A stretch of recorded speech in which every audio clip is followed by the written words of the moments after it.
Daddy ఇవాళ నాకు holiday కదా, బోర్ కొడతాను. నా కథ చెప్ప. నాకు కథ అంటే నాకు సొంతం ఏమి రాదు, కానీ మా డాడీ చెప్పింది ఒక కథ ఉన్నది, అది కొంచెం గుర్తున్నది. అది చెప్పు అంటే చెప్తా. సరే చెప్పు. అయితే ఒక ఊళ్ళో ఒక వేటగాడు ఉండే. ఆ వేటగాడు రోజు పొద్దున అలా భార్య ముక్కుపోగులకు వెళ్ళి బాణం కొట్టే వేట పోయేవాడు. అంటే ఆమె ముక్కుపోయి ఎంత పెద్దగా ఉన్నదో మనకు తెలియదు. అయితే రోజు ఇట్లా కొట్టిపోతా అంటే ఇంటి పక్కన రోజు చూసిరు. చూసి ఏం చేసిరంటే మరి మొగడు రోజు ముక్కుపోగులకు వెళ్ళి బాణం కొట్టిపోటే దబ్బన ఒకవేళ తప్పి నీ ముక్కుకు తీయంటే నువ్వు చచ్చిపోవా. మరి ఎట్లా పని చేయాలి, ఆయన పని చేస్తాడు, రోజు అదే పని చేసిపోతాను అని చెప్పంటే నువ్వే ఉన్నావా సిపాయి, నీకన్నా సిపాయిలు ఎందరో ఉంటారు అని చెప్పాను అని చెప్పి అంటారు.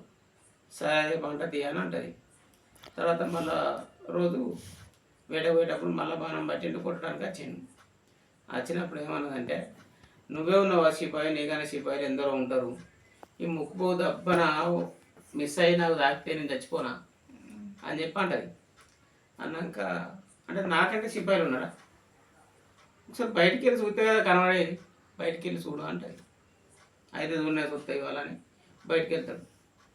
ఒక 10 కిలోమీటర్లు వరకు వేరే ఊరు ఉంటుంది. ఆ ఊరు కాడ పెద్ద పులు పట్టుకొని నాగతుంటాడు ఒక అతను. అంటే అబ్బా ఈ నాగనే సిపాయి అని చెప్పి అనుకుంటాడు. ఇంకొక 10 కిలోమీటర్ వరకు ఇంకో విలేజ్ ఉంటుంది. ఆ విలేజ్ పక్కకుండి ఆయన గుర్రాల మేపుతా అంటాడు.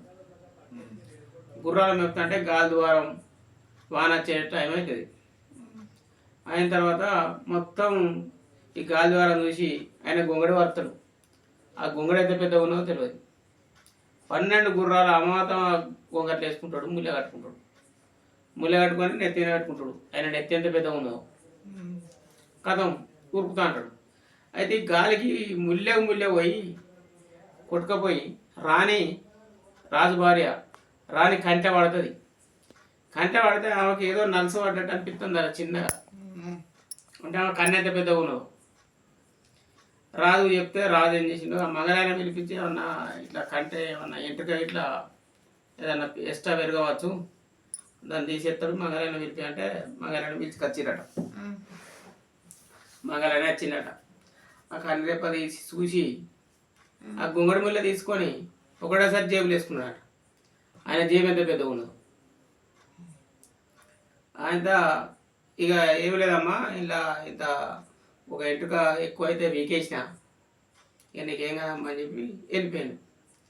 ఆడ పోయి ఏం చేసిందంటే ఇంటి వెనుక ఒక 12 మన మట్లు పాతి గుంజలు పాతి ఈ 12 గుర్రాలు కట్టేసిండట. కట్టేసి ఆయన పండుకున్నాడట. రాత్రి అలా భార్యకు మూత్రం వచ్చిందట.